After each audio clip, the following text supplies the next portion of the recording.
예, 지난 2일 시작된 20대 국회의 마지막 국정감사가 이제 반환점을 돌고 있습니다. 하지만 여야 의원들이 한 일은 국정감사 기간 동안 조국 사태에 대한 아전 인수식 고성만 질렀다. 이런 비판이 나오고 있습니다. 남아있는 국감도 다르지 않을 것으로 전망됩니다. 한동인 기자가 보도합니다. 지난 2일 시작된 20대 국회 마지막 국정감사가 반환점을 지났습니다.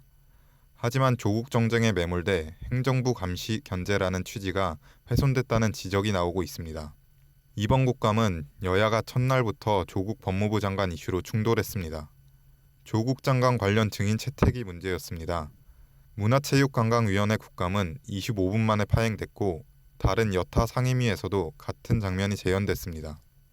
이후에도 야당은 조 장관 관련 쟁점 상임위에서 사모펀드, 자녀 의혹, 이해충돌 문제 등을 집중 질의하며 제2, 제3의 인사청문회를 연상케 했습니다.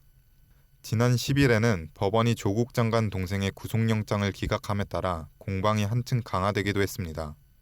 이에 여당은 국감 기간 내내 야당의 공세에 반발하면서도 조국 장관에 대한 방어 논리를 펼쳤습니다.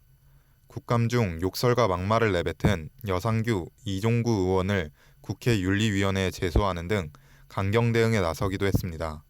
하지만 조국 국면 돌파를 위해 내세웠던 민생 정책 국감에 이렇다 할 성과를 내지 못해 돌파구를 찾진 못했습니다. 결국 국감 후반부에서도 조국 정쟁은 계속될 것으로 보입니다. 우선 조국 법무부 장관과 윤석열 검찰총장이 법사위 국감에 출석합니다.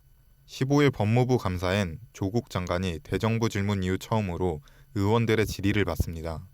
17일 대검찰청 감사에는 윤석열 총장이 직접 출석합니다.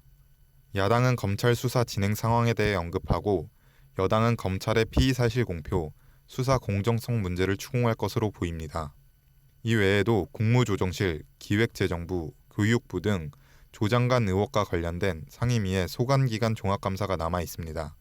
때문에 조국 장관을 고리로 한 난타전은 정점으로 향할 전망입니다. 뉴스토마토 한동인입니다.